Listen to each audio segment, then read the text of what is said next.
Good afternoon. So today I have another book review. It's Wednesday. Today's book review, Lawrence Block, Time to Murder and Create.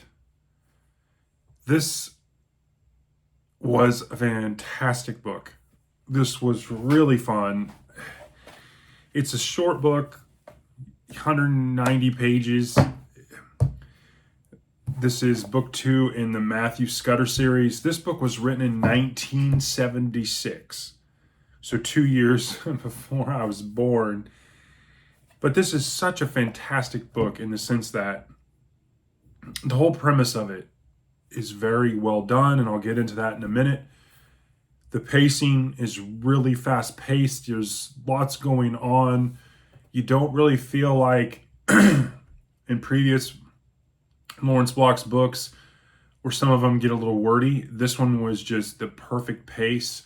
It was very tight and crisp, and it just kept moving along, and there was really not a lot that was said, whether it's two characters conversing, that was really unnecessary. This was really, really well done. I give this a 4.5 out of 5. Very, very well written. The scope of the book really is very simple, and usually books that stick to something simple like this, especially when you're talking about kind of the hard case crime mystery books, they're very well done. This premise of this book is one of Matthew Scudder's, I would say, friend loosely comes to him and says, hey, I've asked you for a favor, and I want you to hold on to this letter, and I don't want anyone to know about it, and I don't want you to open it unless something would happen to me, type thing. A couple weeks go by, something ends up happening to this friend, and obviously spoilers here. He opens the letter, and the letter basically, it has some dirt on some shady people. One of them kind of a a married woman call girl type thing. You have a politician that he has dirt on, and then you have another character who's well off that he has dirt on. So Scudder kind of realizes, hey, my friend, was, blackmailing these people, and so, what do you do with it, type thing. And he kind of writes him a letter. He's like, I hope, you'll do what's right. Obviously reading this, I'm dead, and it's more than likely one of these people that did so.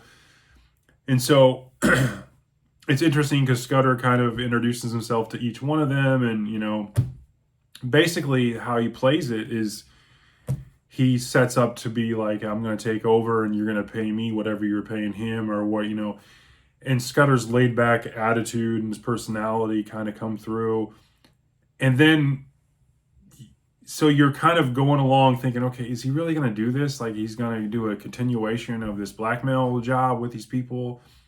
And the next thing you know, funny things start happening.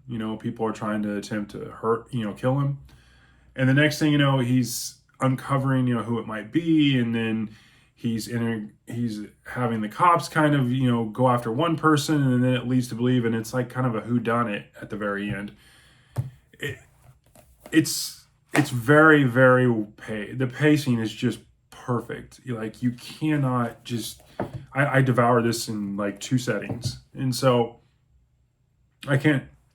these type of books really are what get me excited about reading, because they offer so much in such a small package. And it's definitely something that you don't get too engrossed to where you kind of, after you're done reading the book, that you have to take a step back and really think about it.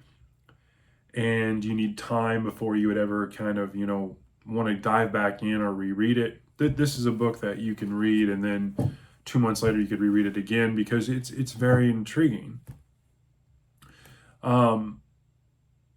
Other than that, that's really it. I'm really excited. I think this was book 2 in the Matthew Scudder series, where I think there's like 17 books.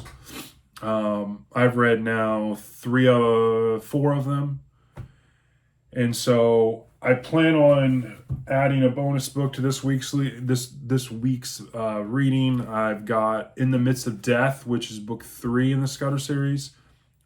Another pretty small book, 250 pages, so definitely not a big commitment, but I'm looking forward to that as well. But nevertheless, Lawrence Block, Time to Murder and Create, 4.5 out of 5. Great book. If you get a chance to read it, I highly recommend it.